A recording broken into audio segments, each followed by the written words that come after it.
오늘 말씀은 우리 성도님들께서 너무 잘 아시고 많이 들어보셨던 권면인 줄로 압니다. 항상 기뻐하라.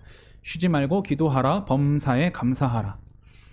말씀이 우리 그리스도인의 삶의 거울이라고 하는데 이 잘 아시는 말씀 오랜만에 들어보실지는 모르겠지만 어떠신가요? 성도님들이 보시기에는 내 삶은 항상 기뻐하고 쉬지 말고 기도하고 범사에 감사하라는 이 말씀에 얼마나 가까우시며 또 보시기에 스스로 어떻게 느껴지시나요? 이 권면 말고도 우리가 함께 읽은 데살로니가전서 5장에는 참 많은 권면이 있습니다. 11절부터 15절 말씀도 권면이고 19절부터 22절 말씀도 긴 권면입니다. 피차 서로 성도 간에 서로를 권면하고 서로 덕을 세우라고 합니다. 너희가 하는 것 같이 데살로니가 교인들에게 권면할 것도 많지만 그들이 잘하고 있는 것도 있습니다. 너희가 하는 것 같이 계속 서로 덕을 잘 세워주라고 이야기합니다. 형제들아 우리가 너희에게 구하노니 너희 가운데 수고하고 주 안에서 너희를 다스리며 권하는 자들을 너희가 알고 그들의 역사로 말미암아 사랑 안에서 가장 귀히 여기고 너희끼리 화목하라. 형제들아 너희를 권면하노니 게으른 자를 권계하며 마음이 약한 자들을 격려하고 힘이 없는 자들을 붙들어 주며 모든 사람에게 오래 참으라. 게을러서 주님의 말씀을 따르지 않는 사람은 권계하지만 그러나 오래 참음으로 권계하고 힘이 없는 자들은 붙들어 주되 오래 참으면서 계속 붙들어 주고 마음이 약한 자들은 격려하되 오래 참으면서 끝까지 권면하라는 이야기입니다. 삼가 누가 누구에게든지 악으로 악을 갚지 말게 하고 서로 대하든지 모든 사람을 대하든지 항상 선을 따르라. 그리고 항상 기뻐하라가 이어서 나옵니다. 그리고 19절부터 보면은 성령을 소멸하지 말며 예언을 멸시하지 말고 범사에 헤아려 모든 일을 분별해서 좋은 것을 취하고 악은 어떤 모양이라도 버리라. 성경에서 좋은 것은 선하다는 말의 동의어로 많이 사용됩니다. 범사에 헤아려 모든 일을 헤아려 좋은 것, 선한 것을 취하고 악은 모양이라도 버려라. 참 많은 권면입니다.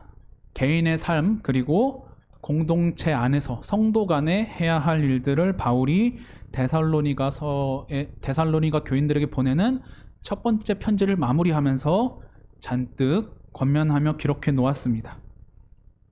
이 말씀을 들을 때 성도님들의 마음은 어떠십니까? 우리가 할 일이 참 많구나. 기뻐하고 감사가 드십니까? 아니면 기도가 저절로 터져 나오십니까? 하나님 뭐 이렇게 많이 시켜요? 우라통이 터져 나오십니까? 아니면 좀 잔소리 같으십니까? 우라통 같고 잔소리 같아도 기도한다면 괜찮을 것 같습니다.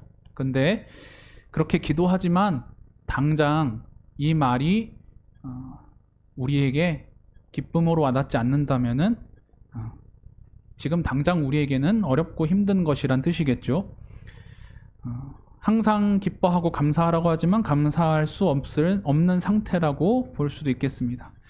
하나님은 굳이 왜 이렇게 어렵고 힘든 권면을 우리에게 잔뜩 주시고 심지어 항상 선을 따르고 항상 기뻐하고 쉬지 말고 기도하고 모든 일에 감사하라고 말씀하실까요? 만약에 항상 기뻐하고 쉬지 말고 기도하고 범사에 감사할 수만 있다면 그 삶은 행복할 것 같습니다. 항상 기쁨이 넘치고 감사할 것이 항상 있고 쉬지 않고 기도하면서 하나님과 함께하니 그 삶이 행복하지 않을 수 있을까요? 성도님들의 삶은 어떠십니까? 제가 20대 때 접하게 된 한 인생 이야기를 그린 만화가 있었는데요. 이분 작가님 이름이 좀 특이한데 필명이 도대체입니다. 도대체라는 작가님의 책 일단 오늘은 나한테 잘합시다 라는 책에 나오는 컷 만화가 있는데 제가 읽어드리겠습니다. 나는 누구일까? 주위를 둘러보니 모두 인삼이다. 와, 나는 인삼이구나. 인삼이 얼굴이 빨갛죠? 인삼밭에 낀 고구마. 나는 인삼이다. 다른 인삼들과 함께 살고 있다. 저 굉장히 행복해 보이는 고구마만 빼고 고구마는 행복해 보인다. 자기가 인삼이 아니라 고구마란 사실을 알게 돼도 그대로 행복할까? 인삼도 아니면서 저 행복해도 되는 걸까? 인삼도 아니면서 나는 태어나 보니 인삼이었다. 그래, 내가 인삼인 것도 그저 운이다. 그렇다고 아무나 인삼이 되어선 안 돼. 저 고구마처럼. 그러면 내 좋은 운은 아무 의미가 없어. 고구마로 태어났으면서 쉽게 행복하면 안 되지. 그건 고구마의 인생이 아니야. 그건 반칙이야. 반칙이니까 내가 이러는 거야. 내가 나쁜 인삼이라서 그러는 게 아니야. 저 고구마가 너무 신경 쓰여.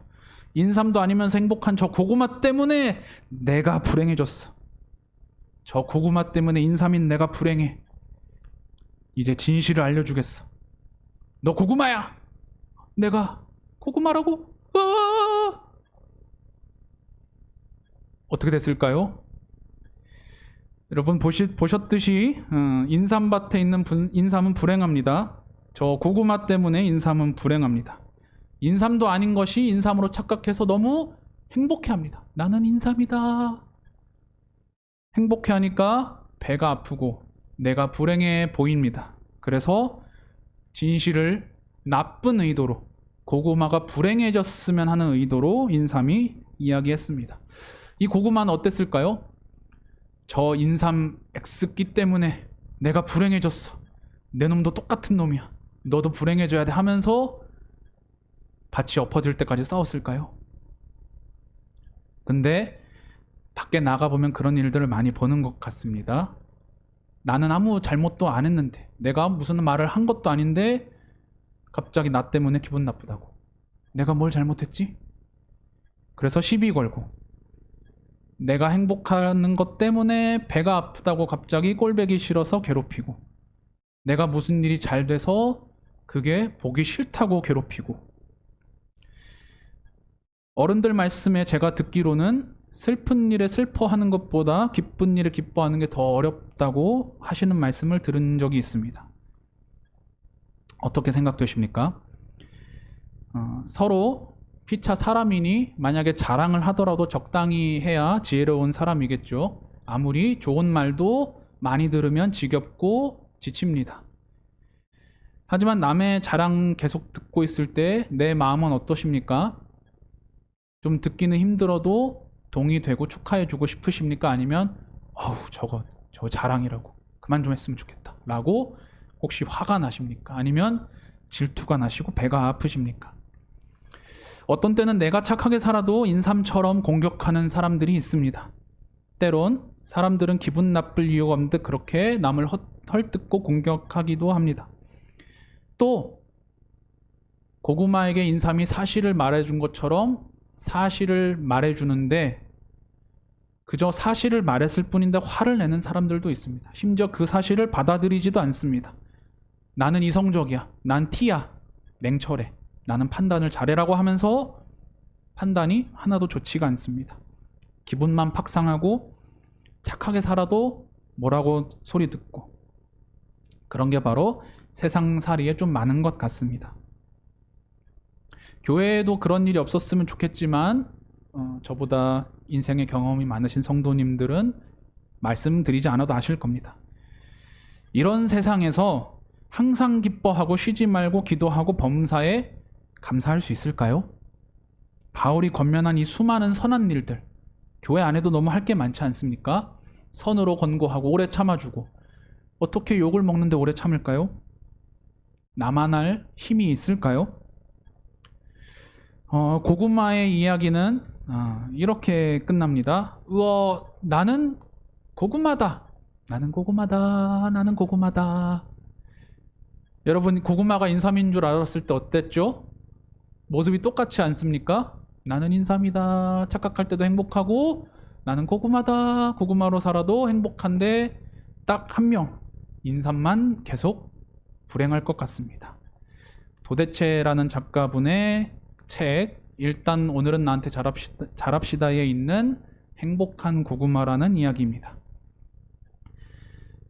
여러분, 고구마는 너는 인삼이 아니야 라는 그 말에 특별히 반응하지 않습니다. 왜냐하면 그게 별로 이 고구마에게는 중요하지 않기 때문입니다. 그냥 인삼이라도 고구마라도 행복한 것이 저 고구마입니다. 인삼이 더 귀한 작물로 평가받고 그래서 인삼은 그의 행복을 누릴 자격이 고구마에게 없다고 평가했지만 그것과 상관없이 고구마는 행복합니다. 만약에 이 고구마처럼 살면은 인삼 같은 쓸데없는 공격에 유연하고 또 인삼처럼 남과 나를 비교하지 않고 산다면 바울이 말하는 겉면에 조금 더 가깝게 살 수 있을 것 같지 않습니까? 저 고구마만 같으면 인삼같이 굳이 쓸데없는 것 비교 안 하고 항상 즐겁게 산다면 이 항상 기뻐하라는 모든 일에 감사하라는 겉면에 좀 더 가깝게 되지 않겠습니까? 그런데 사실 우리가 사는 이 세상은 고구마처럼 단순하진 않습니다. 우리 마음도 복잡합니다. 어떻게 하면 우리는 이 겉면을 지키면서 주님의 자녀로 살아갈 수 있을까요? 이 고구마는 인삼이 말한 이 이야기를 신경 쓰지 않아도 되지만 우리는 신경 쓸 게 많습니다. 가족도 신경 써야 되고 내 일터, 직장도 신경 써야 되고 특히 우리에게 가장 중요한 게 누구입니까? 오늘 찬양한 것처럼 예수님이 중요합니다. 예수님이 우리 보고 선하게 살라고, 자신을 따라 살라고, 심지어는 십자가를 지고 자기를 따라오라고 합니다. 그렇기 때문에 우리는 그냥 고구마처럼 다 무시하고 행복할 수가 없습니다. 다른 사람을 챙기고 도와주고 같이 예수님 잘 믿자고 나아가야 교회라고 불리우는 공동체다운 신앙생활일 겁니다. 그렇게 신경 쓸 게 많고 또 그러다 보면 부딪히는 것도 있고 서로 대할 것도 많은데 어떻게 우리는 이 말씀을 따라 살아갈 수 있을까요? 오늘 이 말씀이 어디에 있는지를 주목해 봤으면 좋겠습니다. 우리 18절 말씀을 다시 한 번만 더 보겠습니다.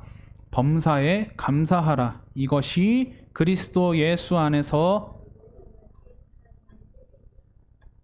아멘. 오늘 이 하나님의 뜻이 그리스도 예수 안에서 주어졌다고 합니다. 우리를 향하신 뜻이지만 그냥 우리에게 직격탄으로 맨 땅에 주어진 뜻이 아닙니다. 아무런 기반도 없이 매달릴 곳 없이 빠져나갈 틈 없이 주어진 게 아닙니다. 하나님의 이 뜻은 예수 안에서 우리를 향하여 주어진 뜻입니다. 예수님 안에서라고 하는데 그 뜻은 무엇일까요? 예수님이 우리를 위하여 무엇을 하셨습니까? 오늘 말씀 4절을 다시 한 번 더 보겠습니다. 하나님이 우리를 세우심은 노하심에 이르게 하심이 아니요 오직 우리 주 예수 그리스도로 말미암아 구원을 받게 하심이라. 죄송합니다. 9절입니다. 9절 말씀에 보면은 하나님이 우리를 세우신 것은 노하심에 이르게 하심이 아니라 오직 우리 주 예수 그리스도로 말미암아 구원을 받게 하려고 우리를 세우셨다고 합니다. 하나님은 예수님을 통해서 구원을 받도록 우리를 세우셨습니다. 그게 바로 하나님의 목적입니다. 우리는 예수님을 믿음으로 이미 구원을 받았다고 고백합니다. 그러나 받은 구원을 죽는 날까지 충만하게 하시는 것도 하나님의 일입니다. 하나님은 우리가 삶에서 받은 구원이 또한 가득 차게 만드시는 분입니다. 요한복음에서 예수님은 이렇게 말씀하셨습니다. 도둑이 오는 것은 도둑질하고 죽이고 멸망시키려는 것뿐이요 내가 온 것은 양으로 생명을 얻게 하고 더 풍성히 얻게 하려는 것이라. 예수님이 자기 목숨을 희생해서 준 구원은 그냥 죄에서 한번 건지고 딱 생명을 주고 살려놓고 끝내는 것이 아니라 그 생명을 이 땅에서 더 풍성히 얻고 누리게 하려는 것이 주님의 뜻에 있습니다. 예수님은 우리가 그 생명을 더 풍성하게 얻기 위해서 그러기까지 성령님을 통해서 끊임없이 일하십니다. 슬픔 가운데 있는 사람이 어떻게 항상 기뻐할 수 있겠습니까? 낙심되어 기도할 힘도 없는 사람이 어떻게 그저 명령이라고 무조건 기도할 수 있겠습니까? 머리로 알지만 도무지 마음이 움직이지 않을 때 어떻게 그걸 실천할 수 있을까요? 불행한 일이 가득한데 어떻게 감사할 수 있을까요? 내게 부족함이 많아 보이고 가진 것도 많지 않은데 어떻게 그렇게 응답할 수 있을까요? 이는 예수 안에서, 이는 그리스도 예수 안에서라는 이 말은 예수님 안에서 살아가다 보면 예수님을 통해서 우리에게 주시겠다는 뜻입니다. 내 삶의 모든 영역을 예수님께 드리고 예수님과 함께 만들어가고 다루어 가다 보면 예수님이 우리를 그러한 모습으로 만들어 가겠다는 하나님의 뜻입니다. 그저 하나님의 뜻으로 주어진 명령이 아니라 너희들이 알아서 해! 라고 하시는 명령이 아니라 예수 안에서 우리가 못할 땐 예수님을 통해서 도와주시고 우리가 그렇게 할 수 있을 땐 예수님을 통해서 기뻐하고 기도하고 감사할 수 있게 만드시겠다는 하나님의 뜻입니다. 그래서 바울은요 24절 말씀에 이렇게 고백합니다. 너희를 부르시는 이는 미쁘시니 그가 또한 이루시리라. 아멘. 이 미쁘다는 표현은 옛날 우리말이지만 요즘 말로 하면 신실하다입니다. faithful이라는 단어입니다. 신실하셔서 도무지 약속을 지키지 못하는 일이 없으시고 약속을 지키지 않을 마음도 없으시고 하나님이 스스로 목표하신 뜻을 따라서 절대 멈추지 않는다는 그러한 속성이 바로 신실하심입니다. 우리가 만약에 슬프다면 기뻐할 수 있도록 하나님이 뒤집으실 것입니다. 기도하지 못한다면 기도할 수 있도록 바꾸실 것입니다. 감사하지 못한다면 감사할 수 있도록 예수님 안에서 바꾸실 것입니다. 이런 분이 바로 사도 바울이 경험한 예수님입니다. 살인자로 살고 예수님을 믿는 사람을 핍박하던 그런 자를 예수님을 전하는 복음 전하는 자로 역전시킨 분이 바로 예수님입니다.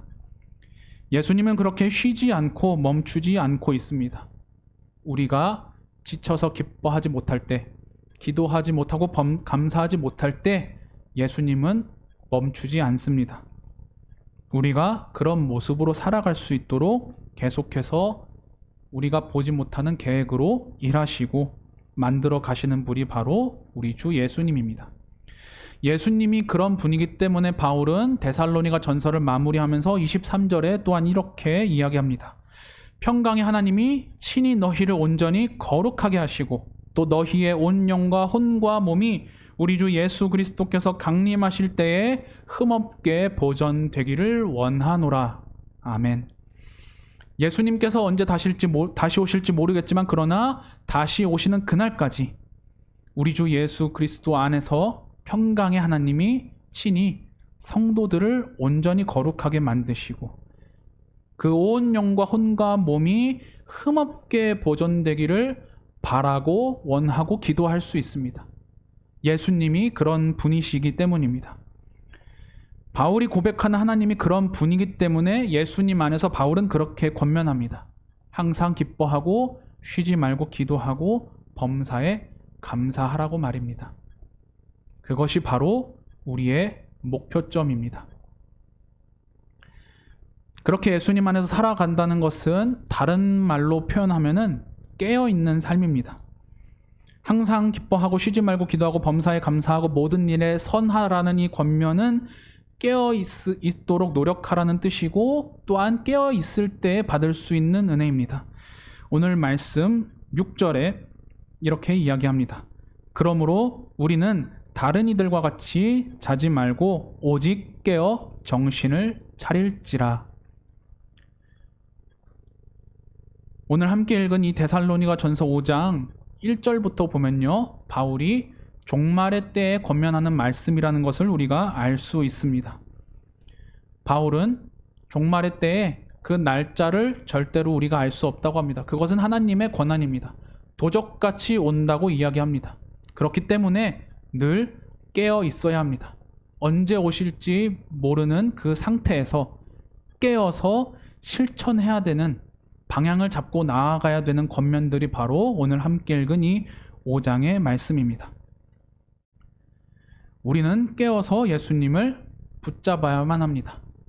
그리고 그 깨어 있는 것이 바로 항상 기뻐하고 쉬지 말고 기도하고 범사에 감사하라는 구체적인 실천으로 연결됩니다. 그리고 그렇게 실천하다 보면 깨어 사는 삶으로 다시 연결되고 깨어서 또 살다 보면 항상 기뻐하고 쉬지 말고 기도하고 모든 일에 감사하는 우리의 실천과 응답으로 다시 연결됩니다. 그리고 이 모든 삶은 우리 주 그리스도 예수 안에서 주어진 삶이라는 것을 우리는 기억해야 합니다. 우리가 기쁘지 않을 때, 감사할 것이 없을 때, 기도하기 싫을 때, 그렇기 때문에 다시 한번 힘을 내서 예수님을 가까스로 붙잡더라 하더라도 붙잡아야만 합니다. 그러면 예수님이 우리를 바꾸시고 만들어 가시는 것을 우리가 삶에서 경험해 나갈 수 있다고 오늘 말씀은 이야기합니다. 15절 말씀은 여러 번역본으로 보면 이렇게 되어 있습니다. 너무 글씨가 작죠? 그래서 몇 가지 단어들만 추려서 다시 보여드리면요. 항상 선을 따르라. 항상 좋은 일을 하려고 애쓰십시오. 언제나 선을 추구하십시오. 도리어 언제나 선하려고 힘쓰십시오. Always try. Always seek. Ever follow. 이 원어가 다양한 의미로 번역이 되었지만 한마디로 지금 우리 보고 완성된 것을 하라는 게 아니라 계속 이대로 방향을 잡고 멈추지 말고 나아가라는 권면입니다. 따르고 애쓰고 추구하고 힘쓰며 노력하는 것, 그것이 그리스도 예수 안에서 우리에게 주어진 깨어있는 삶에 대한 권면입니다. 예수님 안에서 예수님이 언제 다시 오실지 모르지만 그렇기 때문에 예수님 안에서 항상 기뻐할 수 있도록, 쉬지 말고 기도할 수 있도록, 범사에 감사할 수 있도록 삶의 방향을 정해두고 그렇게 살도록 노력하고 힘쓰라는 것이 바로 오늘의 권면입니다. 지금 당장 완벽히 하라고 하면은 겉으로는 할 수 있을지 모르겠습니다. 그러나 그렇게 살았던 사람들이 슬프지만 신약 성경에 나오는 율법가들과 바리새인들입니다. 말씀을 지키기 위해서 너무 노력하고 너무 많은 규율을 만든 나머지 규율만 지키고 본질은 잃어버려서 예수님께 도리어 혼나게 되는 모습이 바로 바리새인들과 율법가들입니다. 우리는 겉으로만이 아니라 마음에까지 중심을 보시는 하나님 앞에서 우리의 마음이 저런 권면들 갖도록 해야만 합니다. 그리고 그것은 솔직하게 이야기하면 불가능합니다. 우리의 힘으로는 절대 만들 수 없습니다. 예수님이 이루신다는 것을 고백하고 받아들인다는 것은 내가 할 수 없다는 것을 인정하는 것이고 그런 연약함을 받아들이고 예수님께 드리는 겁니다. 그 대신에 깨어 있을 수 있도록 노력하면서 깨어 있을 때 끊임없이 도전하는 것입니다. 깨어 있지 못했을 때는 얼른 돌이켜서 주님, 내가 깨어 있지 못했습니다. 다시 한번 내가 그렇게 갈 수 있도록 도와달라고 구하고, 깨어 있다면 예수님 때문에 기뻐할 수 있고 기도할 수 있고 감사할 수 있도록 예수님을 붙잡고 나아가는 것이 바로 이 권면의 삶입니다. 하나님께서 사랑하시는 여러분, 깨어있기를 추구하시고 노력하시고 애쓰시기를 바랍니다. 그리고 그것이 예수님 안에서 주어졌다는 것을 절대로 잊지 마시기 바랍니다.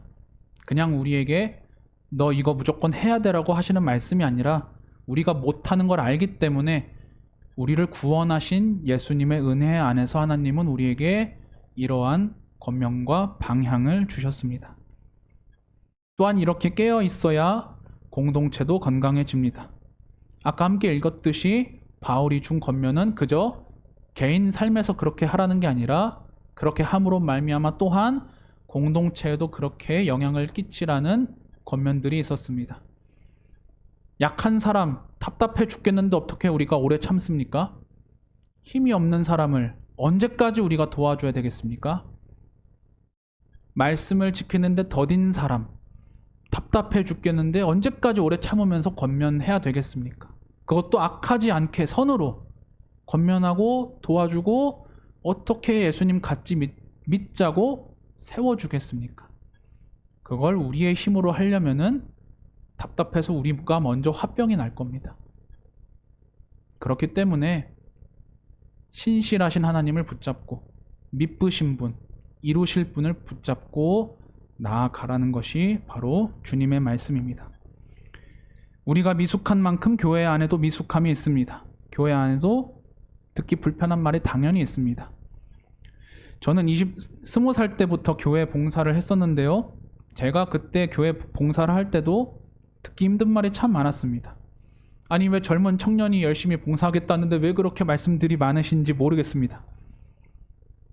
예수님 안에서 분명히 교사로 섬긴다고 하는데 나이 어리다고 그냥 막대하는 어른들, 열심히 하는데도 왜 그렇게 했냐고 뭐라고 하시고, 참 속상합니다. 그런데 어쩌겠습니까? 그때는 나이가 어리니까 조용했죠.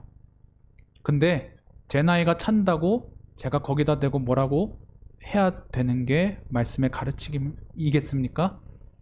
나이가 먹는 만큼 예수님을 알아가고 따라가려고 하면은 오늘 말씀처럼 저도 참아야 되고 어떻게 도울지 예수님 안에서 생각해야 되고 그분을 위해서 기도하고 내가 어떻게 기쁨으로 계속 공동체 생활을 이어나갈지, 하나님 안에서 세상에서 살아갈 때도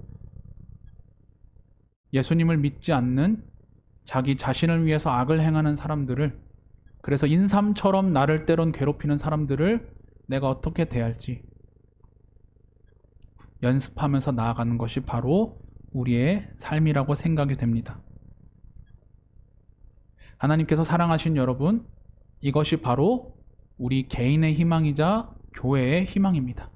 그리스도 예수 안에서 주어졌기 때문에 그 예수님을 붙잡으며 나아가는 것이 바로 우리의 희망입니다.